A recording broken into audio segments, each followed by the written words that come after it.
Hi friends, welcome back to my channel Pranji kitchen and vlogs. ఈరోజు మన వీడియోలో corn ఫ్రైని ఏ విధంగా ప్రిపేర్ చేయాలో చూపిస్తాను. కార్న్ ఫ్రై అనేది అందరికీ తెలిసే ఉండొచ్చు, తెలియని వారి కోసం చేస్తున్నాను.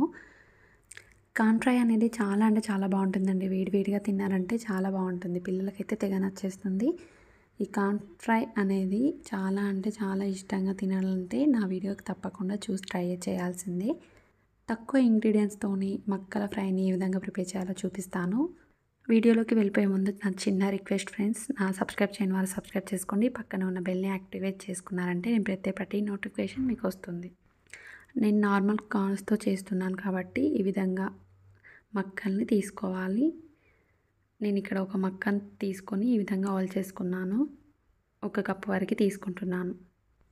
మీకు కనుక ఎక్కువ కావాలంటే నేను చెప్పే ఇంగ్రీడియంట్స్ డబల్ చేసుకుంటే ఎక్కువగా చేసేసుకోవచ్చు.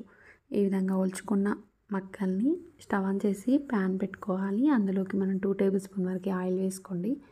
ఆయిల్ అనేది బాగా హీట్ ఎక్కిన తర్వాత ఇప్పుడు మక్కల్ని ఉంచుకున్నాం కదండి, వాటిని వేసుకొని మంటని మీడియం ఫ్లేమ్లో పెట్టుకొని బాగా ఫ్రై చేసుకోవాలి.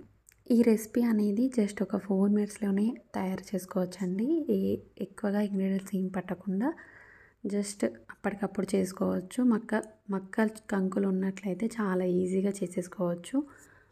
ఈ విధంగా 2 మినిట్స్ పాటు ఫ్రై చేసుకోవాలి. ఇలా ఫ్రై చేసుకున్న తర్వాత కలర్ చేంజ్ అయ్యాయంటే మనం ఇప్పుడు ఇందులోకి 1/2 టేబుల్ స్పూన్ వరకు కారం, 1/2 టేబుల్ స్పూన్ వరకు సాల్ట్, ధనియా పౌడర్ని వేసుకొని మొత్తం ఒకసారి కలిపేసుకొని మరొక 1 మినిట్ పాటు ఫ్రై చేసుకోవాలి. ఈ విధంగా ఫ్రై చేసుకున్న తర్వాత స్టవ్ ఆఫ్ చేసేసుకోవాలి. కట్ చేసి పెట్టుకున్న కొత్తిమీరతో గార్నిష్ చేసుకొని పైన లెమన్ లేదంటే ఆనియన్తో తిన్నా చాలా అంటే చాలా బాగుంటుంది. అంతే అండి, చాలా సింపుల్గా మక్కల ఫ్రై అనేది రెడీ అయినట్టే. ఇది వర్షం పడుతున్నప్పుడు లేదంటే చల్లగా ఉన్నప్పుడు ఏదైనా తినాలి అనిపించినప్పుడు పిల్లలకి స్నాక్ బాక్స్లోకైనా ఎప్పుడు కావాలంటే అప్పుడు చేసుకొని తినే రెసిపీ అండి. మక్క కంకులు ఉన్నట్లయితే ఈ విధంగా తప్పకుండా ట్రై చేయండి, చాలా బాగుంటుంది. నా స్టైల్లో ఒకసారి ట్రై చేసి మీకు ఎలా కుదిరిందో కామెంట్లో ఫీడ్బ్యాక్ ఇవ్వండి.